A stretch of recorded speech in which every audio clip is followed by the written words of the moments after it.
A sharp, threefold increase in car taxes in Ulaanbaatar has sparked protests from 33,000 citizens and criticism from lawmakers over the lack of public consultation. The issue was discussed at a meeting of the Parliament's Standing Committee on Budget on Tuesday, June 10th. According to relevant officials, if the current state of Ulaanbaatar's roads remains unchanged, up to 90% of the city's roads could become substandard and severely deteriorated within the next 10 years. As a preventive measure, the authorities explained that car taxes were increased to generate additional revenue for the Road Development Fund, which is intended to support road repair and modernization efforts. To date, the fund has accumulated 60 to 70 billion tugriks, approximately USD 16.7, 19.6 millions.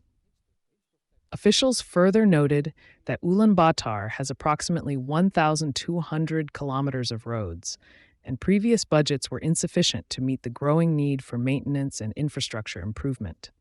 However, members of parliament criticized the tax hike as abrupt and lacking public consultation. Citizens have expressed concern that the threefold increase in car taxes has imposed a significant financial burden. Lawmakers also highlighted that the increase could have been implemented in stages rather than all at once, and pointed to alternative approaches such as quarterly payments. For instance, drivers who previously paid 250,000 tugriks, approximately USD 70, are now required to pay 600,000 tugriks, approximately USD 168, a steep and sudden increase. Many citizens are therefore calling for more flexible tax policies, such as phased implementation or quarterly payment options. Members of Parliament reiterated that such a major policy decision should have been made with greater transparency and public participation through open consultations and discussion with stakeholders. Mongolia has the potential to earn up to 1 trillion tugriks, or around 280 million US dollars in annual revenue by exporting its pasture-raised meat in accordance with international standards. However, shortcomings in export policy, disease control, livestock registration, and processing systems continue to hinder this opportunity.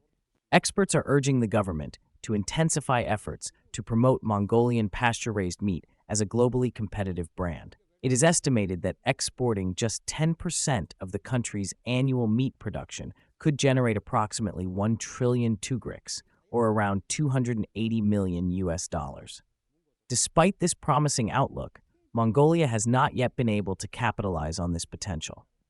While pasture-raised meat is among the most expensive in the global market, Mongolian meat often fails to meet international hygiene and safety standards. A lack of proper livestock registration, modern processing facilities, and efficient logistics infrastructure further exacerbates the issue. Brazil is frequently cited as a successful model.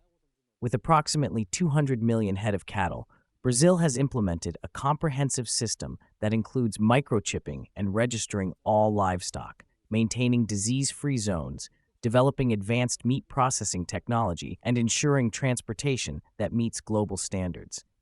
As a result, Brazil earns between 20 and 30 billion US dollars annually from beef exports. Notably, its largest customer is China, Mongolia's immediate southern neighbor. Despite its geographic proximity to China, Mongolia has been unable to achieve similar results. In 2024, Mongolia exported a total of 80,400 tons of meat, of which 63% went to China. The remainder was exported in limited quantities to destinations such as Russia's Tuva region, Iran, and Kuwait. Government officials cite recurring outbreaks of livestock diseases as the primary obstacle to increasing meat exports. Each year, infectious diseases affect livestock in Mongolia's eastern, central, and Gobi regions. Due to inadequate containment and disinfection measures, export opportunities are frequently delayed or lost. For instance, China requires strict adherence to veterinary and hygiene protocols. Even a single case of foot and mouth disease in one province can result in a complete ban on meat imports from that region. To unlock its full export potential, experts recommend that Mongolia reform its meat production and export systems.